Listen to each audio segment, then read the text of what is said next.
আর আরেকটা জিনিস মনে হয় কি জানেন, এই যে যখন বাড়ি ছাড়ার কথা শুনছি তখন আমার মনে হয়েছে যে প্রথম দিকে মনে হয়েছে হারিল বাড়ি ছেড়ে দিবে, এই বাড়িতে অনেকদিন এখানে বহু মানুষের জীবন নষ্ট হয়েছে, তো এই জন্য আল্লাহ হয়তো এটা প্রাকৃতিক বিচারও বলতে পারেন, আপনি আল্লাহর বিচারও বলতে পারেন, যে যাদের তুমি জীবন নষ্ট করছো আজকে তাদের পাপের ফলে হয়তো তোমাকে যাদের জীবনে আজকে তুমি বাড়ি ছেড়ে যাবা, হয়তো আজকে না হোক কালকে।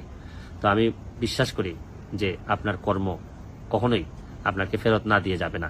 আমি বিশ্বাস করি যে শুনেন, পাপ যত পুরাতনই হোক না কেন এক সময় সামনে চলে আসে, এবং এই জন্যই সময় থাকতে থাকতে যারা এরকম বড় বড় পাপ করে বিভিন্ন জায়গায় দখল করে আছেন পাবলিকের স্বার্থে, আমার মনে হয় আপনাদের আস্তে আস্তে চিন্তা করা উচিত যে এগুলো ছেড়ে দিতে হবে, নাহলে অনেক সময় এসে এমনভাবে ছাড়তে হবে যে আপনাদের অনেকেরই ক্ষতি হয়ে যাবে, অনেকেরই মানে ইজ্জত সম্মান নষ্ট হওয়ার সম্ভাবনা আছে। তাইলে কিন্তু বঙ্গবন্ধু সোনার বাংলাটা বানানো যেত। এবং আমরা যে প্রক্রিয়া এখন শুরু করছি, উন্নয়নের যে মহাসড়কে যাচ্ছি, এখানে সবচেয়ে বড় বাধা হচ্ছে গিয়ে দুর্নীতি। এই দুর্নীতিরে ঠেকাইতে না পারলে আমাদের অনেক সমস্যা হয়ে যাবে। আজকের মতো বিদায় নিচ্ছি, ভালো থাকবেন।